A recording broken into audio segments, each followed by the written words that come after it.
Shalom, salam damai sejahtera dalam kasih Kristus bagi kita.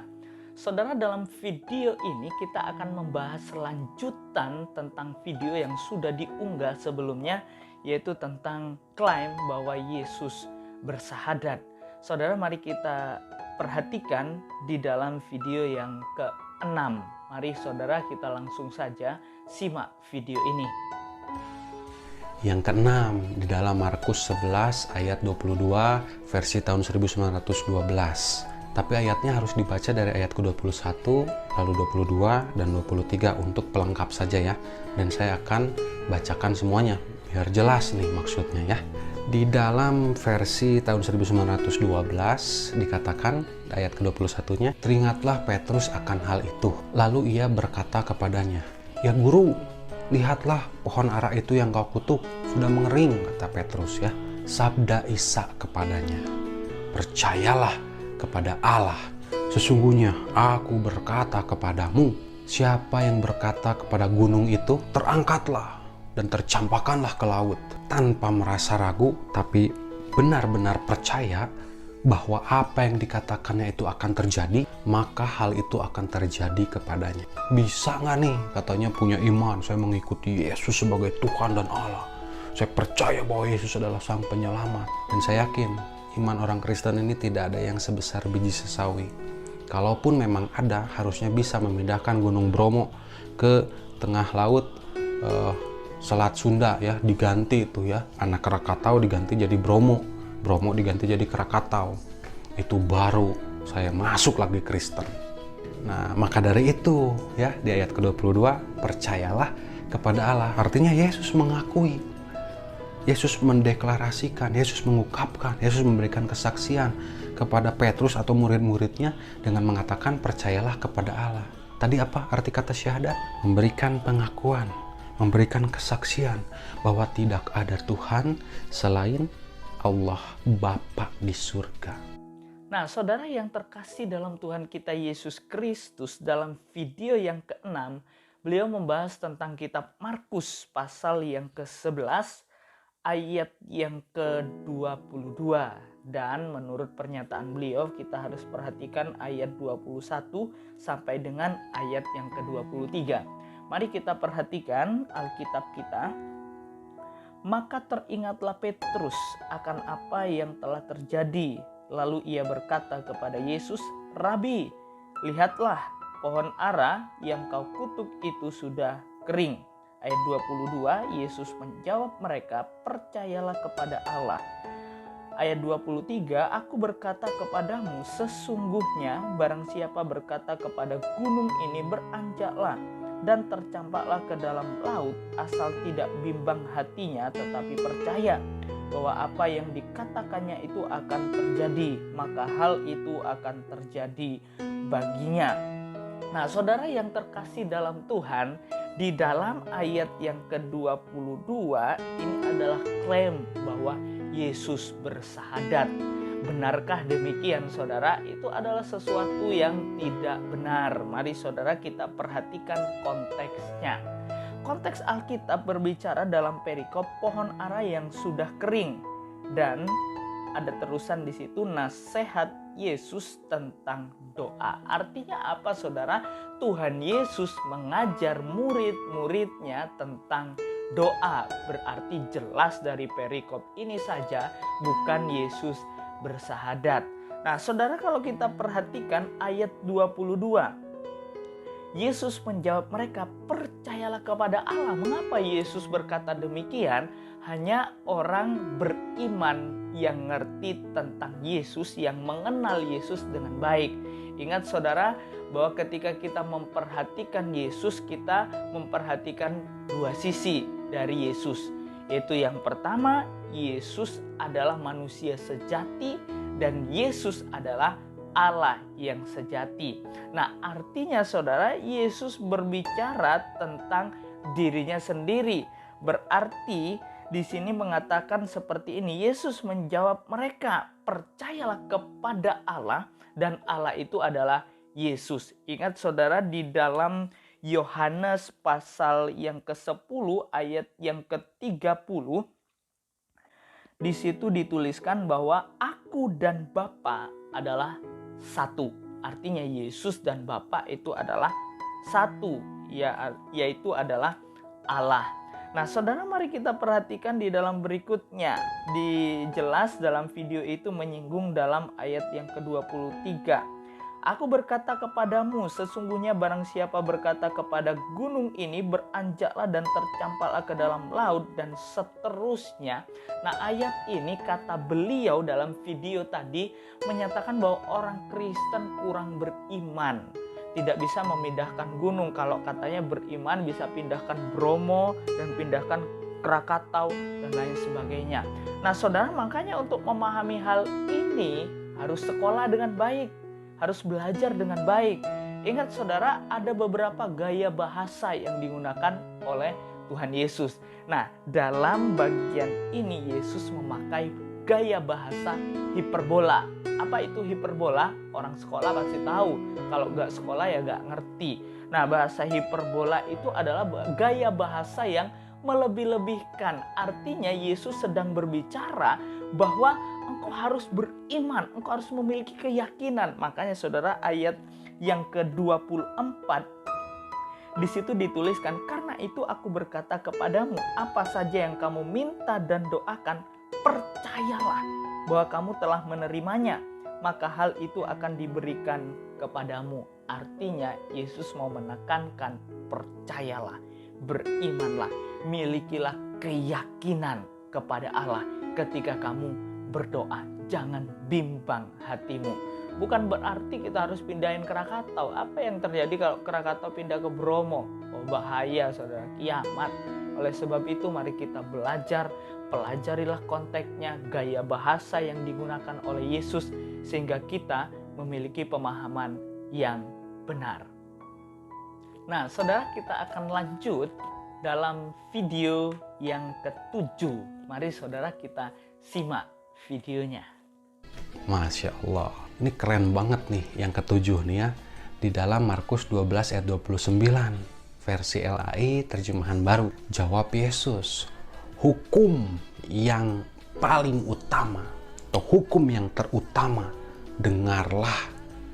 Pakai jejewirnya, pakai telinga denger. Hai orang Israel, atau hai Bani Israel, atau hai umat Israel, Tuhan Allah kita, Tuhan yang Esa. Sila pertama apa? Ketuhanan yang Maha Esa. Artinya apa? Banyak teman-teman kita dari Kristen mengatakan bahwa Esa ini adalah kesatuan.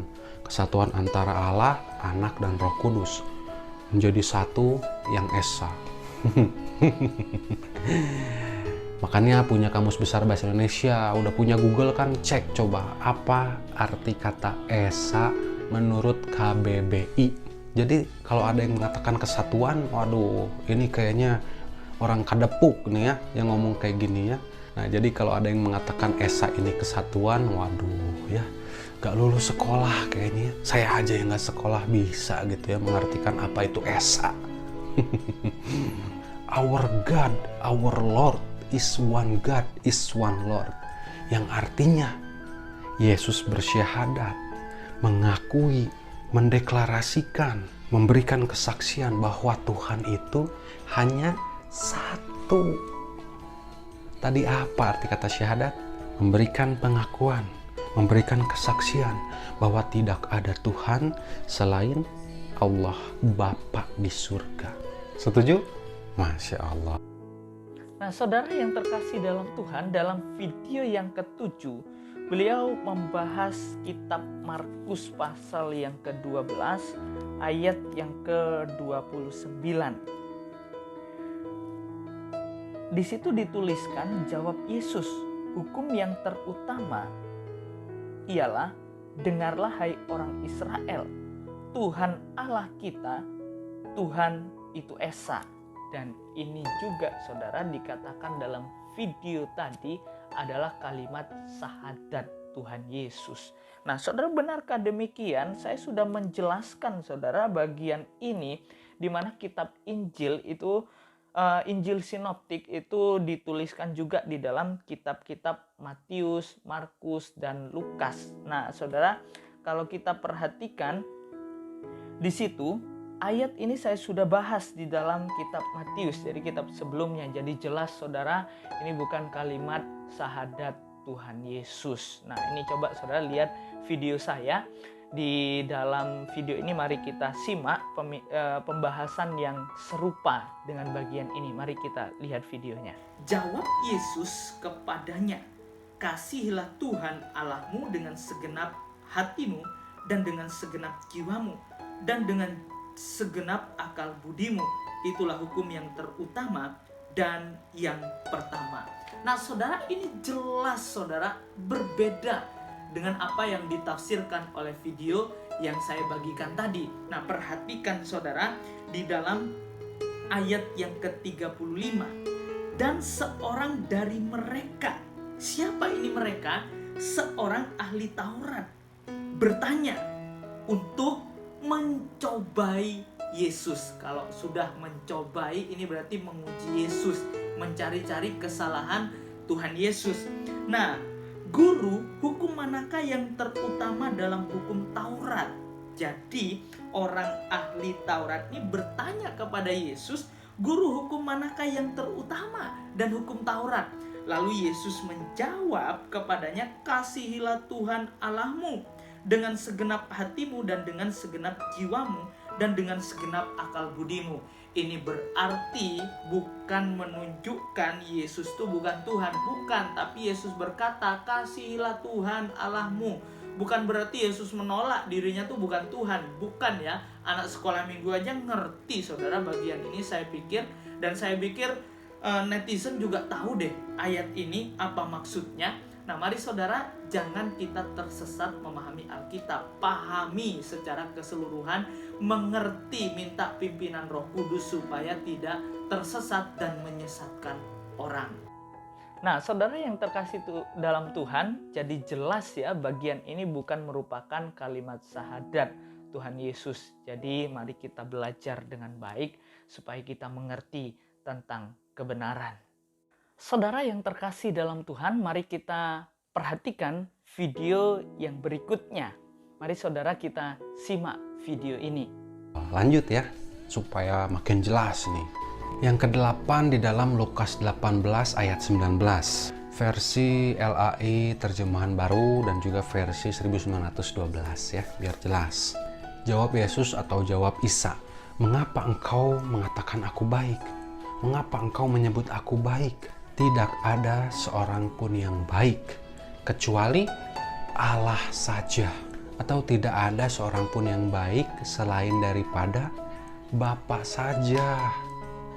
Artinya, Yesus memberikan pengakuan, mendeklarasikan, mengutarakan, memberikan kesaksian bahwa tidak ada yang baik, hanya Allah saja. Paham gak ayat ini? Jelas gak Yesus bersyahadat? Ya, memberikan pengakuan Yesus nih. Tadi apa arti kata syahadat? Memberikan pengakuan, memberikan kesaksian bahwa tidak ada Tuhan selain Allah Bapa di surga. Masya Allah. Nah, saudara yang terkasih dalam Tuhan kita Yesus Kristus, dalam video yang ke-8, beliau membahas tentang kitab Lukas pasal yang ke-18 ayat yang ke-19. Mari kita perhatikan saudara. Dituliskan demikian, "Jawab Yesus, mengapa kau katakan aku baik? Tak seorang pun yang baik selain daripada Allah saja."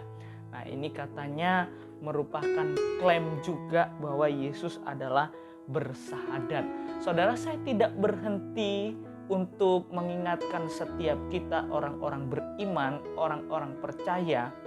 Jikalau kita membaca firman Tuhan, mari kita pahami secara universal.